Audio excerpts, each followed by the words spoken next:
We've seen a difference in Washington, D.C. Crime is down significantly. Chairman, hold on. We just got this. I need to get to it.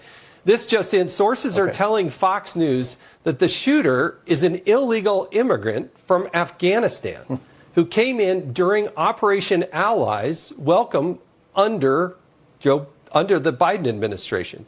And he overstayed that visa. All right, Chairman. So Fox News is learning that this person was here illegally, overstayed his visa, and that's who this shooter profile is. What's your immediate reaction?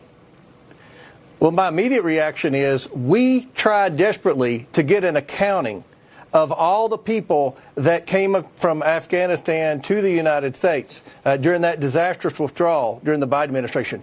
That was a huge priority for the House Oversight Committee. We never got that information. We were never allowed to get that information because I don't think the government had any idea. I don't think they kept an accurate accounting. And if they did, I think they realized there were probably lots of gaps. We were told there were going to be about 2,000 people that had worked with our military as people that tried to help with the cause to help protect our troops in Afghanistan. Right. But then at the end of the day, there were closer to 100,000. But we don't know what that number was, and I don't think the government has kept good track of it. And I'm sure there were mistakes that were made. What's up, guys? Welcome back to the channel. Welcome to another video. So in this clip, we're going to watch Byron Donalds absolutely go off on the Democrats. And he's basically going to hold them responsible and blame them for what happened in Washington, D.C. earlier today. He's basically saying their extreme rhetoric and also their wide open border policies under the Biden administration could be the cause of what happened. So let's not waste any time, guys. Get straight into the video. But before we do, please hit the like button down below if you enjoyed the video. It really helps the channel out. Let's get into it. What I'm thinking is a couple of things. First, these members of Congress with their stupid ass video, they're putting our military men and women. What I'm thinking is a couple of things. First, these members of Congress with their stupid ass video, they're putting our military men and women in harm's way. That's number one. Number two, now that we're finding out that this shooter is an Afghani national that came in during in the year 2021. Well, gee, what happened in 2021? Oh, yes, it was the botched withdrawal of Afghanistan from Joe Biden, one of the very worst geopolitical and military decisions by the former president of the United States.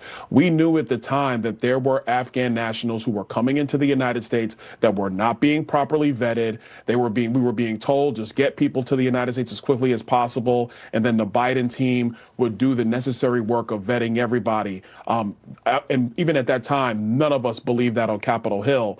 So now, 4 years later, we have an Afghan national in the streets of Washington, D.C., who decided to shoot to kill. Let's be clear, shoot to kill 2 of our National Guardsmen from the state of West Virginia. This is disgusting. And it says Democrat fingerprints all over it. And look, I understand Rob O'Neill. I thank him for his service. He did more than most Americans ever have done for this nation. But I'm going to be very clear. This has Democrat fingerprints all over it. Because in 2021, Joe Biden, Alyssa Slotkin, Mark Kelly, and the rest of those Democrats, they had no problem, whether it was Afghanis coming in recklessly without proper vetting, or people from 184 different countries coming into the United States at will with no checks, no desire to vet, and doing nothing to secure this nation. And now 2 of our National Guardsmen are fighting for their life as a result. I believe Democrats get back into power. They'll open up the border again. You know, they already did it once here. Oh, 100% they will. That's exactly what they're going to do. I think, honestly, what's probably going through their minds is, oh, my gosh, we were here just on a simple mission given by the president of the United States. And now you have an Afghan foreign national who came into this country because Joe Biden, frankly, did one of the most stupidest things that has ever been done with the withdrawal of Afghanistan. They brought in a bunch of Afghani nationals. Nobody was truly vetted. And now you have people in our country who now are posing a threat to the National Guard. That doesn't say anything to the fact that the same Biden administration, with the support of these 6 Democrat officials and every other Democrat on Capitol Hill, allowed our nation to be wide open, where you had people from 184 different countries coming into the United States illegally. This is outrageous. So for the National Guard and our other men and women who are just trying to do their job, now they get these six fools who go on social media trying to make themselves look more important than they really are, to be frank with you. And now their lives are at risk. This is obscene. And this is Democrat policy, Democrat power politics that is not securing the homeland, not making sure our people are safe, and not valuing the men and women who put the uniform on every single day to protect this nation. What should the White House and Republicans in Congress do to go back and review that program and try to figure out if there are other problems like this lurking in that program?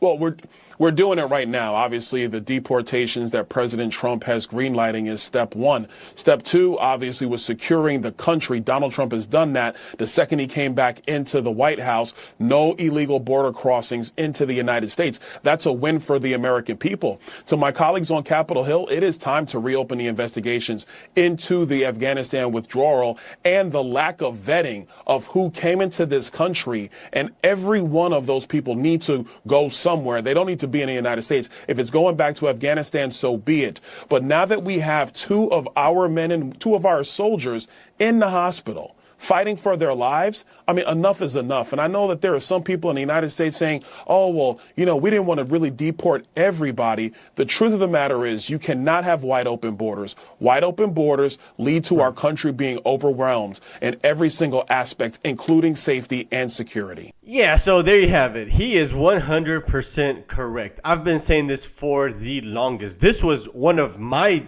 biggest issues, or the biggest issue that I voted for Donald Trump on, which was the border crisis, the wide open borders. And I've been saying this for a long time.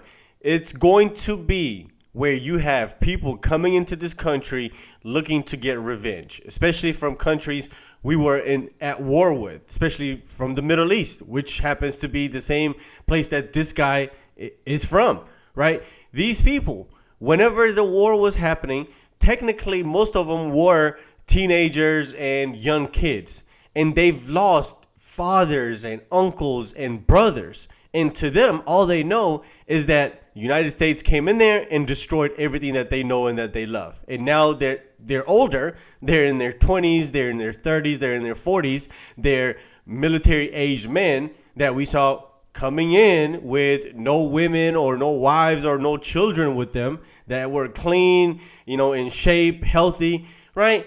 They didn't look like refugees in most cases in videos that we've seen at the border crossing. So that's why I was saying these people, most of them or some of them, could be sleeper cells. They're looking to get revenge on what they say is, a destruction of their country and their homeland and their families. And it's tragic. I've said this for a very long time, and that's why I voted for Donald Trump. One of the biggest issues that I voted on, I was like, we need to shut this down. We have to know who's coming into this country. It's absolutely insane. You have to do background checks. I mean, that's the bare minimum. Where are you coming from? Who are you? Why are you here? And what are your intentions? And I mean, that has to be the bare minimum of letting people into this country and seeking permanent residency. But anyway, for some reason, the Democrats feel like that's racist. So let me know what you guys think. Let's talk about this video in the comment section. Leave your opinions down below. And of course, if you're brand new, consider subscribing. I'll see you on the next one. Peace.